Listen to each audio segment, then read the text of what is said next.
नमस्कार मंडळी. स्टार प्रवाहावरील लग्नानंतर होईलच प्रेम या मालिकेच्या पुढील येणाऱ्या भागामध्ये काव्या आता ही पार्कच्या रूममधून बाहेर जात असते.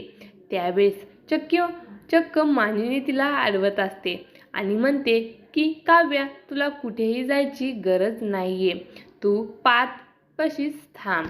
त्यानंतर विक्रम आता काव्याचा हात धरून म्हणतो की अगं, तुझ्या नवऱ्याच्या बाजूला बस. तर काव्या आता पार्थच्या बाजूला बसते आणि पार्थला तर खूपच आनंद होत असतो आणि तो अतिशय प्रेमाने आता काव्याकडे बघू लागतो.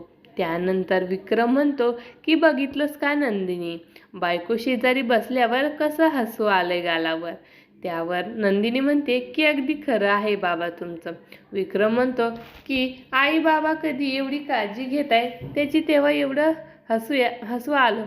जेवढं बायको बाजूला बसल्यावर येतं ना तेवढं आई बाबा बसल्यावर नाही. त्यावर नंदिनी म्हणते की पार्थ अगदी तुमच्यावरच गेलेत.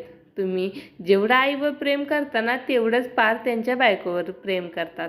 तर अशी यांची चांगलीच महफिल जमलेली असते. मानिनी काव्याला म्हणते की पार्थला काय हवं काय नको आता तूच बघ. त्यावर विक्रम म्हणतो की अगं, ती बायको आहे, ती तर बघणारच ना. चला आपण आता त्यांना एकांतात वेळ देऊया. त्यानंतर एक एक करून सगळे पार्थच्या रूममधून बाहेर निघून जात असतात. अखेर काव्या आणि पार्थला एकांतात वेळ मिळतो तर दोघेही एकमेकांकडे प्रेमाने पाहू लागतात. तर पुढील येणाऱ्या भागामध्ये आता काव्या ही पार्थच्या प्रेमात पडणार तसेच त्याची काळजीही घेणार हे पाहणे खूपच रंजक ठरणार आहे. लग्नानंतर होईलच प्रेम या मालिकेचे असेच नवनवीन अपडेट पाहण्यासाठी आपल्या चॅनलला लाईक करा, शेअर करा आणि सबस्क्राईब करायला विसरू नका. धन्यवाद.